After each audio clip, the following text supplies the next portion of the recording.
Podcast.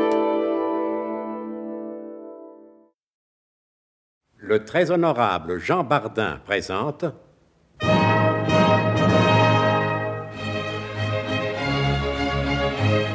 Bon baiser de partout. Une émission secrète de...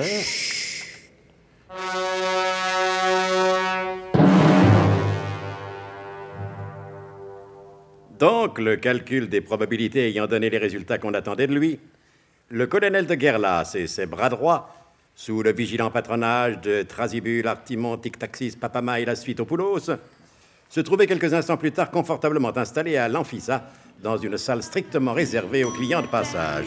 Eh ben, mais c'est fort agréable ici, et d'un calme. À part les Zucobox, le bowling, le baby-foot et les hurlements de la bande d'ivrogne qui consomme au bar. Mon colonel, la Grèce peut pas indéfiniment, en dépit de son prestigieux passé, demeurer esthétiquement antique et ne peut s'opposer aux servitudes qu'imposent le rythme de la vie moderne. Évidemment, c'est en restant en arrière qu'on peut aller de l'avant. Bah oui. Comme il est écrit dans les manuels d'état-major concernant la progression géométrique des troupes en mouvement. Qu'est-ce que vous avez regardé comme ça de tous les côtés, Tifris? Mon colonel, je regardais là-bas parce que je me rappelle en moins bien pour sûr la canne à sucre à papa, un bar bien fréquenté dans la rue Monalo à Pointe-à-Pitre, où il y a des demoiselles bien aimables et bien serviables. On reçoit même les juifs et les représentants en machine à laver. Et alors dans oui, ça va, Tifris. Vous nous raconterez votre vie à un autre moment. Ah, c'est toujours la même chose. Les pauvres nègres, ils intéressent personne. Alors moi, on m'en veut. Moi, je ne voudrais passer ni pour un iconoclate, ni pour un démagogue. Mais vous ne croyez pas, mon colonel, que quelque chose pour nous humecter le gosier serait tout à fait le bienvenu. Compliment l'étendard. Vous commencez à comprendre ce qu'est le sens intuitif. Alors, qu'est-ce qu'on prend?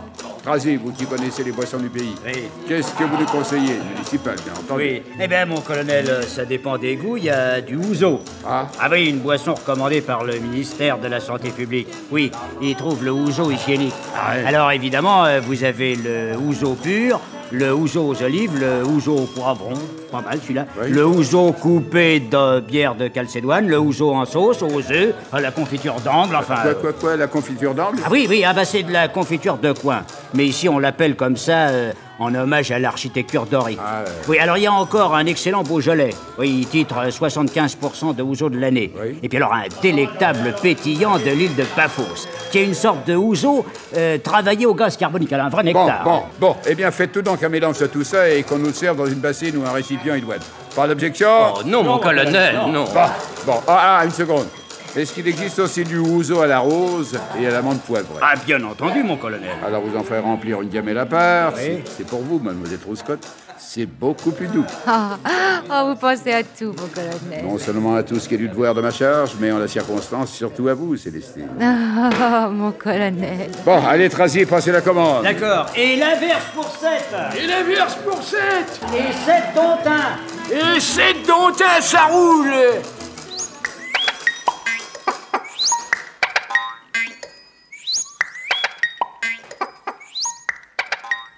Et pendant que le colonel et ses bras droits s'apprêtent à lever le coude, sur le paquebot La Reine de Sabag, une forte explosion vient de retentir.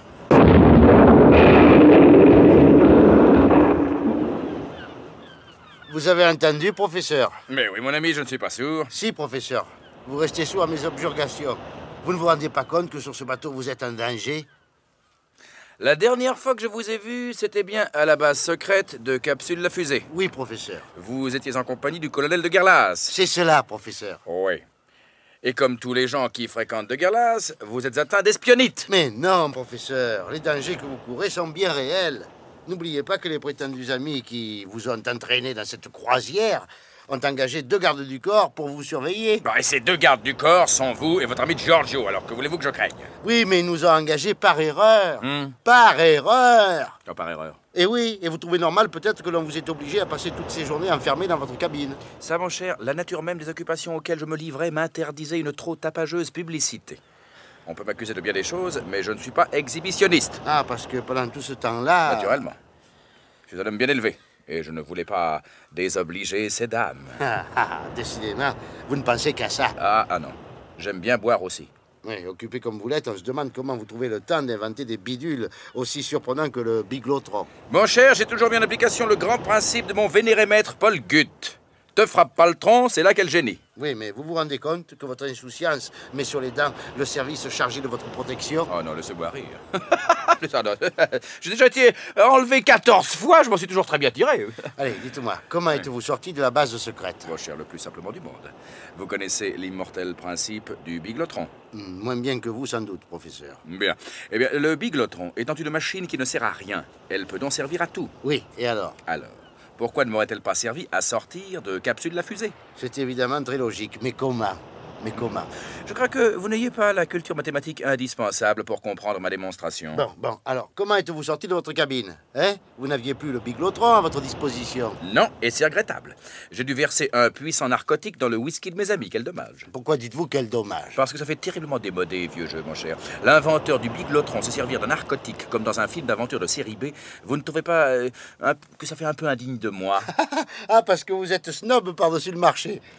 Mon bon ami, j'ai peur que vous fassiez une idée totalement fausse des savants qui sont les seuls vrais maîtres du monde moderne. Pour vous, nous sommes restés des cosinus attardés, des espèces de farfelus pour bande dessinée à l'usage des intellectuellement faibles. Apprenez qu'il n'y a rien de plus snob qu'un savant. On voit bien que vous ne fréquentez pas les congrès. Ah si? Ah, vous m'étonnez. Ah, ben, j'en suis pas mécontent. Vous êtes un habitué des congrès? Oui, professeur. Parfaitement. Et en 10 ans, pas une seule fois, j'ai manqué le grand congrès des enclumiers. C'est vrai, vous êtes un ancien enclumier. On n'est pas un ancien enclumier. Quand on a eu la chance d'être enclumier, on l'est sa vie entière. C'est très juste. Même si l'on n'exerce plus. Oh! Qu'est-ce qu'il y a encore? Vous remarquez cette femme? Non, alors, professeur, une bonne sœur. Mais non, je vous parle de celle qui marche derrière elle. Ah non, ma foi, non, j'avoue que non. Elle est ravissante, hein, tout à fait ravissante. C'est possible, mais je ne l'ai pas vue. Vous ne vous intéressez pas aux femmes? Mais seulement en ce moment, je pense à autre chose. Eh ben, c'est bien ce que je disais, vous ne vous intéressez pas aux femmes. Quand on s'intéresse aux femmes, on ne peut pas penser à autre chose. Mais je pensais à votre sécurité, professeur. Cette explosion que nous venons d'entendre. Eh ben, apparemment, le navire ne semble manifester aucun signe d'une catastrophe prochaine. Cette explosion, tout de même, c'est pas naturel. Mais du moment que le bateau ne coule pas, mon cher, qu'est-ce que ça peut vous faire? Écoutez, je voudrais pas vous vexer, professeur. Vous êtes plus instruit que moi. Ouais. Vous savez des tas de trucs que je ne sais pas, mais en revanche, il y a d'autres trucs que je sais que vous ne savez pas. Vous ne me vexez nullement, mon bon ami. J'ai repéré sur ce bateau des têtes que j'aime pas beaucoup. Eh ben, faites comme moi. Contentez-vous de regarder les jolis visages. Ignorez les autres. Mais moi, je suis pas là pour m'amuser. Vous avez tort. Peut-être. Mais le biglotron représente pour la France un atout absolu dans le concert international. Vous parlez comme un homme politique. Non, professeur, non. Comme un homme qui aime son pays, c'est pas la même chose. Tant que la France possède le biglotron, elle est assurée de son indépendance. Et alors, vous vous imaginez qu'il suffit de m'enlever pour que je reconstruise ailleurs le fameux biglotron? Mais ces gens-là sont très forts, professeur. Mon cher, personne ne peut rien contre la force d'inertie. Et quand j'ai décidé de ne pas travailler, je puis vous jurer que je tiens parole. Mais ils ont des trucs pour forcer les gens à faire ce qu'ils veulent. Je sais pas, le lavage des cerveaux, ça n'a pas été inventé pour les chiens. Je croyais mon cerveau blanc, mais celui du professeur Ménère-Lâche est plus blanc encore. Les trêves de plaisanterie, voulez-vous? Personne ne m'a enlevé puisque je suis tranquillement en train de bavarder avec vous. Oui, mais pour combien de temps? Pas longtemps. Pas très longtemps. Je crois car ça fait 2 fois de suite que cette ravissante personne passe devant nous et ce serait lui faire injure que de ne pas s'en occuper plus activement. Mon cher ami, excusez-moi, mais le devoir m'appelle. Professeur! Mais quoi encore? Êtes-vous certain de pouvoir descendre à l'escale du Pirée? Ne croyez-vous pas que vos amis vont vous enfermer dans votre cabine, comme ils l'avaient fait à Dubrovnik? Avec ce que je leur ai mis dans leur whisky, ils en ont pour 3 jours avant d'être sur pied. Allez, ciao! Elle est vraiment délicieuse, vous ne trouvez pas? Dites-moi, professeur, Oui. entre nous, vous ne seriez pas légèrement obsédé par hasard? Tiens, pourquoi me demandez-vous ça?